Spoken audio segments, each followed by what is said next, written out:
সবাইকে স্বাগত। সপ্তম শ্রেণীর শিক্ষার্থীরা কেমন আছো সবাই? আশা করি সবাই ভালো আছো, সুস্থ আছো। তো আমাদের এই ফেব্রুয়ারি মাস ভাষা আন্দোলনের মাস। তোমরা সবাই জানো 1952 সালে ভাষা আন্দোলনের মাধ্যমে আমাদের এই বাংলা ভাষা প্রতিষ্ঠিত হয়েছে। আমরা বাংলা ভাষায় কথা বলতে পারি। সেই যে ভাষা আন্দোলনে অনেকেই শহীদ হয়েছে, যেমন রফিক, জব্বার, সালাম, বরকত, তাদের সেই স্মৃতির উদ্দেশ্যে এই ফেব্রুয়ারি মাসে আমরা ভাষা দিবস পালন করে থাকি, যেটা এখন আন্তর্জাতিক ভাষা দিবস হিসাবে স্বীকৃত পেয়েছে। 21শে ফেব্রুয়ারিতে সামনে চলে আসছে, তাই না? আমরা 21শে ফেব্রুয়ারিতে কি করি? কোরবান ফেরি করি, শহীদদের উদ্দেশ্যে আমরা ফুল দেই। তো এই যে ভাষার মাস, বাংলা ভাষার মাস, আমার মায়ের ভাষা। বাংলা ভাষা হচ্ছে আমার মায়ের ভাষা। এই বাংলা ভাষাকে সবাইকে কি করতে হবে? শ্রদ্ধা করতে হবে। শুধু বাংলায় কথা বললেই হবে না, আমাদের কি করতে হবে? বাংলা লেখাটাও সুন্দর করে লিখতে হবে, হাতের লেখাটা সুন্দর করতে হবে। তার মানে হচ্ছে আমাদের ফেব্রুয়ারি মাসের থিম ডায়লগ এটি হচ্ছে ভাষা শহীদদের প্রতি শ্রদ্ধা, বাংলা ভাষার প্রতি শ্রদ্ধা এবং সুন্দর হাতের লেখা কি করা? অর্জন করা। সুন্দর লেখা, যদি তোমার লেখা যদি সুন্দর হয়, তুমি যাই লেখো না কেন সেটা দেখতে যদি ভালো লাগে, তাহলে কি হবে? সেটা প্রতি আকৃষ্ট হবে মানুষ এবং সেটা পড়তে চাইবে। তো হাতের লেখা সুন্দরের কোনো বিকল্প নেই। তোমার হাতের লেখা সুন্দর করতে হবে, বাংলা ভাষায় কথা বলতে হবে। তোমরা বাঙালি, এটা মনে প্রাণে বিশ্বাস করতে হবে কি আমরা বাঙালি। এই বাংলা ভাষাকে অর্জন করতে হয়েছে, এমনি এমনি আসেনি। লক্ষ লক্ষ জীবনের বিনিময়ে প্রতিষ্ঠিত হয়েছে এই বাংলা ভাষা। তো শিক্ষার্থীরা, আজ আমি তোমাদেরকে যেমন বাংলা ভাষার কথা বললাম, তেমনি শিক্ষা নিয়ে একটু কথা বলবো। আমাদের সমাজে এক সময় ছিল ছেলে মেয়ে আলাদা করা হতো। ছেলেকে এক চোখে দেখা হতো, মেয়েকে অন্য চোখে দেখা হতো, মানে সমান ছিল না, বৈষম্য ছিল। ছেলেদেরকে লেখাপড়া শেখানো হতো, ছেলেদেরকে মাছের মাথাটা খাওয়ানো হতো। কি যাদের ভাই বোন আছে বাসায়, এরকম হয় না কি? এখন আর এগুলি হয় না। এখন মানুষ অনেক পরিবর্তন, মানুষের ভিতরে অনেক পরিবর্তন এসেছে। তারা এখন জানে যে ছেলে এবং মেয়ে বলে কোনো কথা নেই। এখন কি সবাই মানুষ, তাই না? ছেলেও যেমন একটি মানুষ, মেয়েও ঠিক তেমন একটি মানুষ। তো মেয়েদেরকে কি করতো? পড়াশোনা করাতো না, অল্প একটু কিছু একটা শেখানো হতো, এরপরে বা আর লেখাপড়া করানো যাবে না, সেই কম বয়সী বিয়ে দিয়ে দিত, যেটাকে বলা হয় বাল্য বিবাহ। তো শিক্ষার্থীরা, আমার এই আলোচনার মাধ্যমে অবশ্যই তোমরা আজকে বুঝতে পেরেছো যে আমি আজকে তোমাদের কি পড়াবো। কি বোঝা গেছে? বই সামনে নিয়ে বসো এবং বই খুলো। অবশ্যই তোমরা বুঝে ফেলেছো আজকে কি পড়াবো। দেখো, আজকে আমি তোমাদেরকে পড়াবো রোকেয়া সাখায়াত হোসেন। রোকেয়া সাখায়াত হোসেন, রোকেয়া সাখায়াত হোসেন কে ছিলেন? নারী শিক্ষার অগ্রদূত। নারী শিক্ষার অগ্রদূত, নারীকে শিক্ষিত করা এবং নারী যাতে শিক্ষিত হয় সেটা কি সবার মাঝে সবাইকে উদ্বুদ্ধ করাই হচ্ছে কার কাজ ছিল এটা? বেগম রোকেয়া সাখায়াত হোসেন। রোকেয়া সাখায়াত হোসেন সম্পর্কে আজকে তোমাদের সাথে আমি আলোচনা করব। তার আগে আমি একটু আলোচনা করে নিব সেলিনা হোসেন সম্পর্কে, যিনি রোকেয়া সাখায়াত হোসেন সম্পর্কে কিছু লিখেছেন। আমি একটু তার সম্পর্কে আগে বিস্তারিত জেনে নেই। রোকেয়া সাখায়াত হোসেন লিখেছেন সেলিনা হোসেন। তিনি 1947 সালে রাজশাহীতে জন্মগ্রহণ করেন। তার পৈতৃক নিবাস ছিল লক্ষ্মীপুর জেলায়। সাহিত্য সাধনা, বিশিষ্ট ঔপন্যাসিক ও গল্পকার সেলিনা হোসেনের লেখা গল্প, উপন্যাস বিশ্বের বিভিন্ন ভাষায় অনুদিত হয়েছে এবং তার লিখিত উপন্যাস অবলম্বনে চলচ্চিত্র নির্মাণ হয়েছে। তার উল্লেখযোগ্য রচনার মধ্যে জলোচ্ছ্বাস, হাঙ্গর নদী গ্রেনে, মগ্ন চৈতন্য শীষ, পোকামাকড়ের ঘর বসতি, মুক্তিযুদ্ধের গল্প ইত্যাদি। পুরস্কার হিসেবে তিনি পেয়েছেন বাংলা একাডেমি সাহিত্য পুরস্কার সহ অনেক পুরস্কার লাভ করেছেন। সেলিনা হোসেন সম্পর্কে তোমরা আজকে কিছুটা হলেও ধারণা পেলে। আজকে যেটা তোমরা রোকেয়া সাখায়াত হোসেন থেকে যেটা শিখতে পারবে, শিখন পড়ানো হচ্ছে নারীর কর্মজগতের প্রতি শ্রদ্ধাবোধ। নারীর কর্মজগতের প্রতি শ্রদ্ধাবোধ। আর একটা শিখতে পারবে সামাজিক প্রেক্ষাপটে নারী শিক্ষার গুরুত্ব। সামাজিক প্রেক্ষাপটে নারী শিক্ষার গুরুত্ব সম্পর্কে জানতে পারবে। বেগম রোকেয়া সাখায়াত হোসেনের জীবন ও কর্ম সম্পর্কে জানতে পারবে। আজকে আমি তোমাদের সাথে যেটা নিয়ে আলোচনা করব সেটা হচ্ছে লেখক পরিচিতি, যেটা আলোচনা হয়ে গেছে। এরপর আমি তোমাদেরকে শব্দার্থ নিয়ে কিছু আলোচনা করব। এবার তোমাদের সাথে আমি কিছু কথা, এখানে কিছু কথা আছে লেখকের লেখা, যেটা তোমরা বুঝতে পারবে না, সেটা আমি তোমাদেরকে বুঝিয়ে দেব। এরপরে রোকেয়া সাখাওয়াত হোসেনের ভিতরে যে চরিত্রগুলি আছে, কি কি চরিত্র আছে, রোকেয়া সাখাওয়াত হোসেন, ইব্রাহিম সাখাওয়াত, তারপর হচ্ছে সৈয়দ সাখাওয়াত হোসেন, এই তিনটি চরিত্র নিয়ে আমি তোমাদের সাথে আলোচনা করব। তো শিক্ষার্থীরা তোমরা সবাই বই খুলে অবশ্যই মনোযোগ সহকারে আমার আলোচনা শোনো। আগে তোমাদেরকে আমি এই গদ্যটির মূল ভাব একটু বুঝিয়ে দিচ্ছি। সেটি হলো, বেগম রোকেয়া সাখাওয়াত হোসেন বাংলাদেশ নারী আন্দোলনের অগ্রদূত। 20 শতকের শুরুর দিকে যখন এদেশে নারী শিক্ষা দীক্ষা ও সকল অধিকার থেকে বঞ্চিত ছিল, তখন তিনি প্রায় একক চেষ্টায় মেয়েদের শিক্ষার জন্য আন্দোলন গড়ে তোলেন। তার এই আন্দোলনের হাতিয়ার ছিল কলম। তার এই যে আন্দোলন তিনি শুরু করেছিলেন, কোনো অস্ত্র ছিল না তার। সে কি মারামারি করেছিলেন? না, তিনি পাড়ায় পাড়ায় গ্রামে গ্রামে ঘুরে মাদের বাবাদেরকে বোঝাতেন যে তার মেয়েকে শিক্ষিত করতে হবে, নয়তো সে জীবন কিভাবে পরিচালিত করবে। নিজে যদি কিছুই না জানে তাহলে কি করে তার নিজের জীবন সে পরিচালনা করবে, এটা বোঝাতে সে পাড়ায় পাড়ায় বাড়িতে বাড়িতে ঘুরতেন এবং সবাইকে বোঝানোর চেষ্টা করতেন।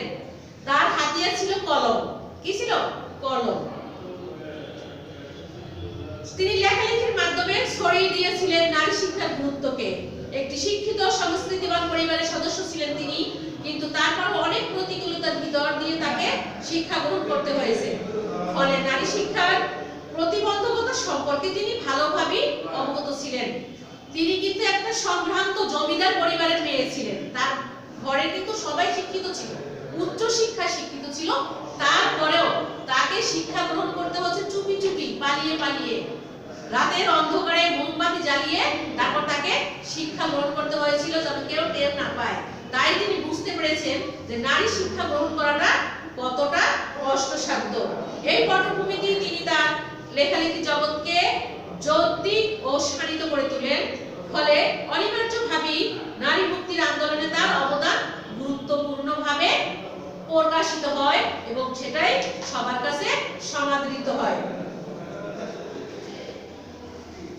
এখন আমি তোমাদেরকে এই পাঠের কিছু শব্দ আছে যার অর্থ তোমরা জানো না বা বুঝতে পারছো না, সেগুলো নিয়ে আমি তোমাদের সাথে আলোচনা করব।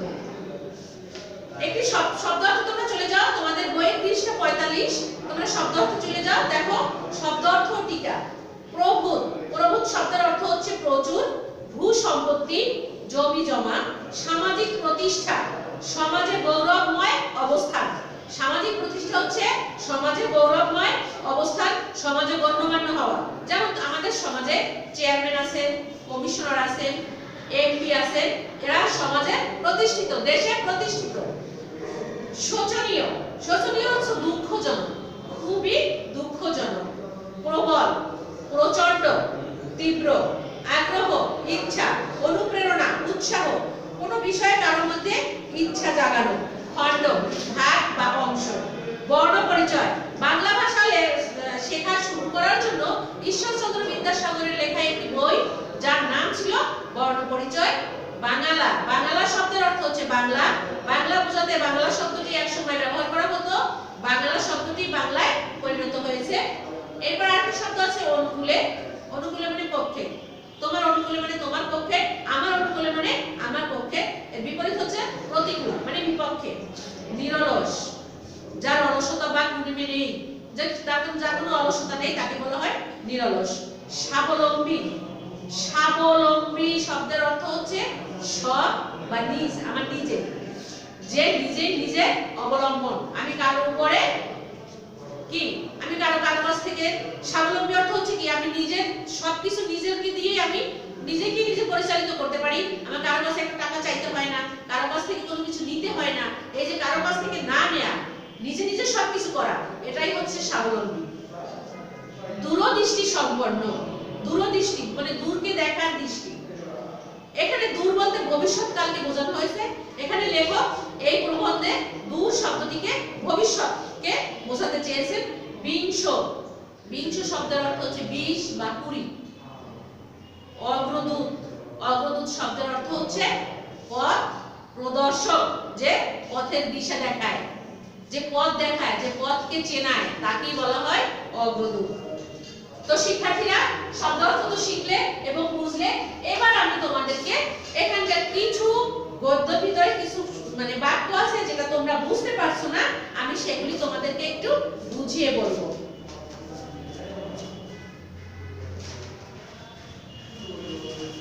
যেমন ধরো আছে, রোকেয়াকে নারী শিক্ষার অগ্রদূত বলা হয়। রোকেয়াকে কেন নারী শিক্ষার অগ্রদূত বলা হয়েছে? রোকেয়ার অক্লান্ত প্রচেষ্টায় নারী শিক্ষার অগ্রগতি সূচিত হয়েছিল বলে তাকে নারী শিক্ষার অগ্রদূত বলা হয়। রোকেয়া যে সময় জন্মগ্রহণ করেন সে সময় পর্দা প্রথা কঠোরভাবে মানা হতো, ফলে মানুষের মেয়েদের শিক্ষা লাভের সুযোগ ছিল না।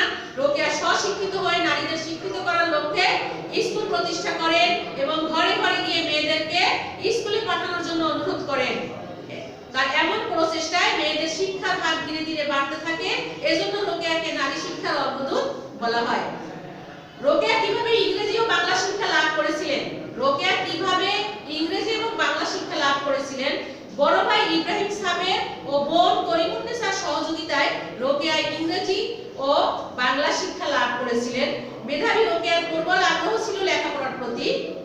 তার বড় দুই ভাই উচ্চ শিক্ষিত ছিলেন। বড় ভাই সাবের ইব্রাহিম ও দুই বোন করিমুন্নেসা ও রোকেয়া ইংরেজি শিক্ষা শিক্ষিত করেন এবং করিমুন্নেসার অনুপ্রেরণায় রোকেয়া তার বাংলা সাহিত্য রচনার চর্চায় পারদর্শী হন। তার বড় বোন করিমুন্নেসা ছিলেন তার অনুপ্রেরণাদায়ক একজন মানুষ।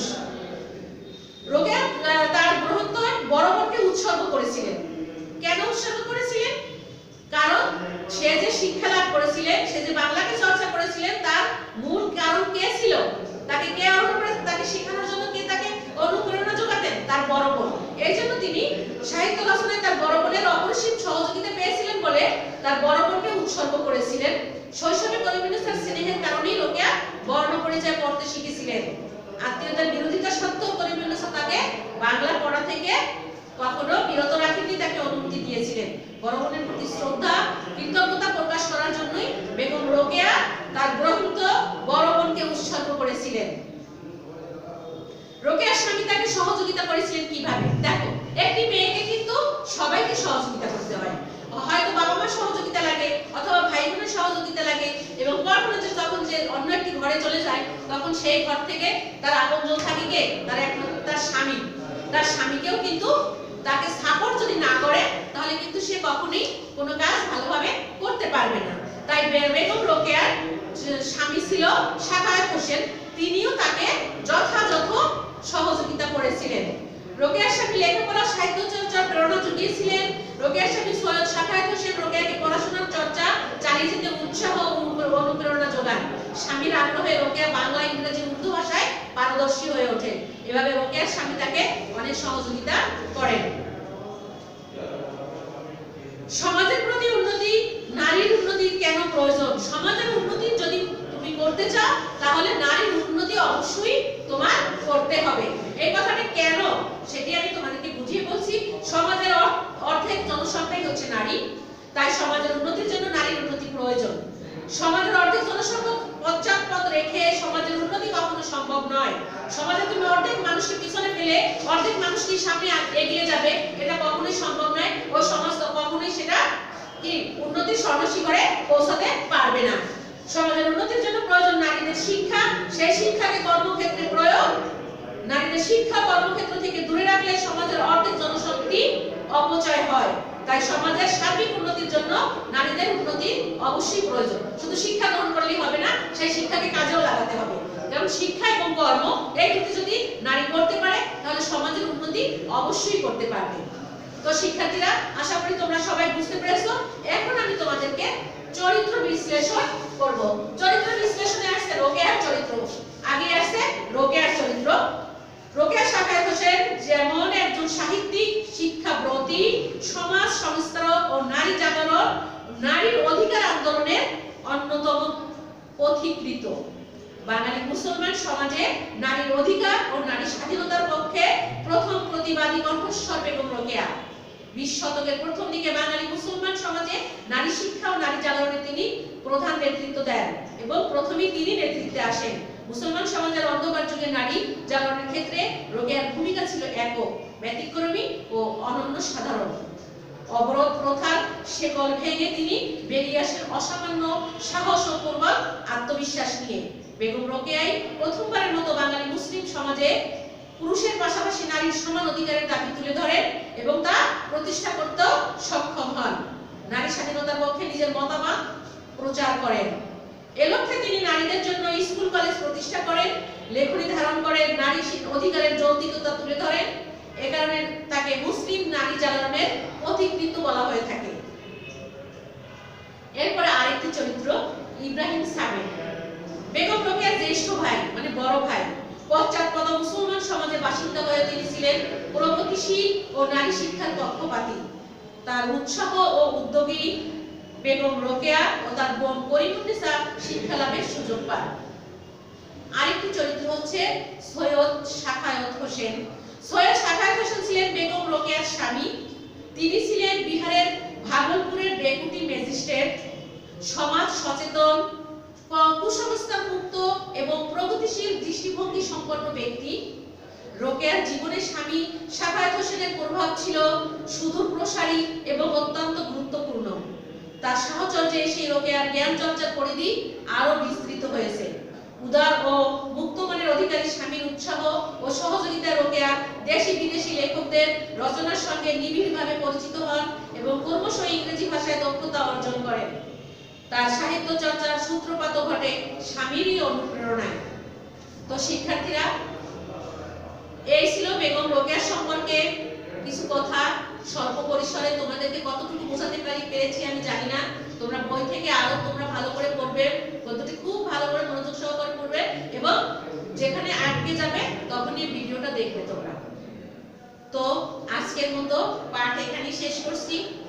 শেষ বলি শেষ নয়, আর শুরু আবার আগামী কোনো ক্লাসে তোমাদের সাথে আমার দেখা হবে। তার আগে একটি কথা, আমরা সৃষ্টির সেরা জীব, আমরা মানুষ, আমাদেরকে ভালো কাজ করতে হবে, ভালোভাবে বাঁচতে হবে এবং মানুষের জন্য কিছু ভালো করতে হবে। তাহলেই আমরা সৃষ্টির সেরা জীব হিসেবে নিজেকে প্রতিষ্ঠিত করতে পারবো। তো কি করতে হবে? প্রতিদিন অন্তত একটা ভালো কাজ করবে, গুরুজনের কথা অবশ্যই শুনবে, যে যার ধর্ম সঠিকভাবে সময় মতো পালন করবে এবং সদা সত্য কথা বলবে। আশা করি সবাই আমার কথা বুঝতে পেরেছো। সবাই ভালো থেকো, সুস্থ থেকো। আল্লাহ হাফেজ।